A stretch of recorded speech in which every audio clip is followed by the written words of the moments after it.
Aldığımızdaki 10-cı ayın 1-ci günü Xitoy Xalq Cumhuriyeti'nin kurulganlığı Xitoy tarafına qaraydı.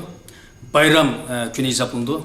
Bu gün Şarkı Türkistan'da Xitoy armiyası tacavuzcu bilan besib olgan gün. Bu günde vatanımızdaki milyonlagan Uyghur xalqimiz nəhayət açıq həsrət bilan uxtatışıb g'azabni ishini ifodalasa, bizga bu Yevropada erkin holda o'zimizniki shu norozilik fikrlarimizni uchiq namoyish orqali Xitoyga bo'lgan qarshiligimizni ifodalaydigan kun. Bu kuni to'y kuni ko'ngil chiqartirki faoliyatlar o'tkazilmasin deb o'tkazilmaslikka Dunyo Uyg'ur qurultiyi qaror chiqargan.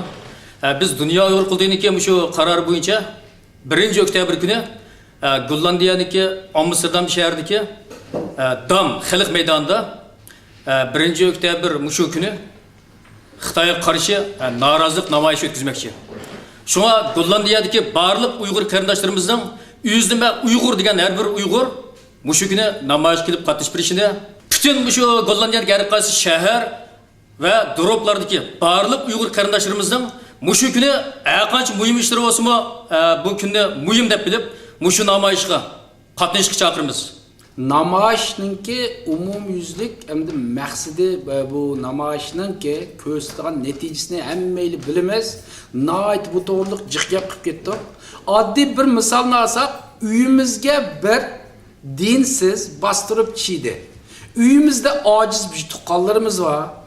U notanish kishi uyimizga bostirib chirib, u bizga oyoq osti qilsa, taran-taraj qilsa, ening ishni ichib qo'yib, qarab o'tiramdik yo qarshilik qilamdik. Qo'limizdan kelgancha qarshilik qilamiz. Albatta tusimiz, albatta ishtirimiz. Albatta oilamizni qo'g'daymiz. Biz hozir namoyish deganning o'zi vatanimizdagi bu dafsandigarchilik, bu bosqinchi kofirga qarshi bir inkas, qarshi bir bu bir asos cho'ng bir faoliyat. Bunu hamma Sharq Turkistonlik xalq umumyuzlik o'zimning majburiyatim deb bilish kerak. Chunki oilani qo'g'dash qandoq muhim bo'lgan bo'lsa, bu davlatni, bu millatni qo'g'dash shuningga o'xshash afzaldir, birodarlar. Muhojiratdagi hayot bir musofirning hayoti, bir inqilobiy hayot bo'lishi lozim deb qaraymiz.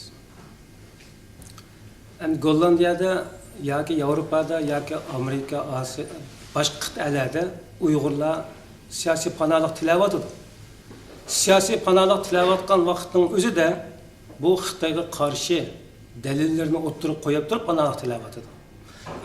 Mayli odam bo'lsin, bo'lmasin, u o'zininki Xitoyga qarshi ilib borgan faoliyatlarini dalil qilib turib, millatning nomini setib turib, status olgan ekan, qabul olgan ekan, bu yerda yaşayotgan bu sharoitlarning bir bedelini berish lozim.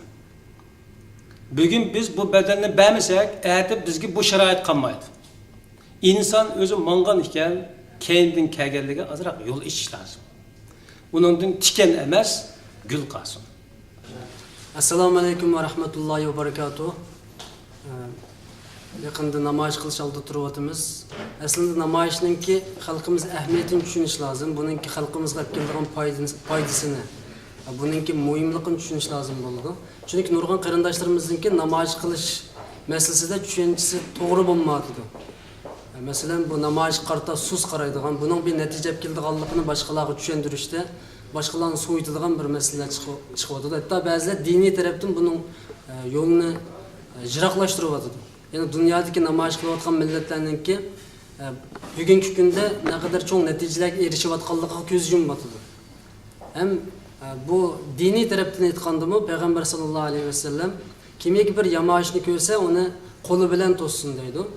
Qo'li bilan to'samasa, uni ig'zi bilan to'ssin. Ig'zi bilan to'sash qodir bo'lmasa, qalbida norozilik bildirsin, unga la'nat qilsin qalbida.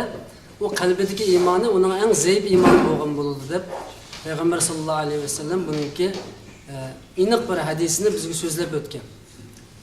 Bu yerda qarindoshlarimiz avval buningki har tarafdagi, diniy tarafdagi, ijtimoiy tarafdagi, siyosiy tarafdagi muhimligini, ahamiyatini bilgan vaqtimizda bu ishninki biz afzalligini his qila olamiz. Qarindoshlarimiz namoyishga nisbatan bir tushunchaga ega bo'ladi va o'rtaq shaklda bunga kuch qo'shadi, namoyishga qatnashadi.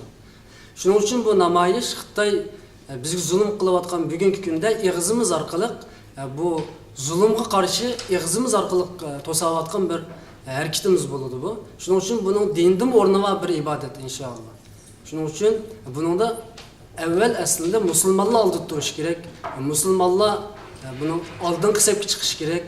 Bu namoyishga nisbatan aktiv rol o'ynash lozim bo'ldi. Shuning uchun men butun dunyodagi Uyg'ur musulmon qarindoshlarimningki bu hisobga aktiv qatnashishini, oldida mengishini, ya'ni islomda buyurilgan va yoki millat xalqimizningki o'zimizga nisbatan majburiyati bo'lgan bu harakatga umumimizga qatnashishini umid qilaman. Allohim mendan rozi bo'lsin.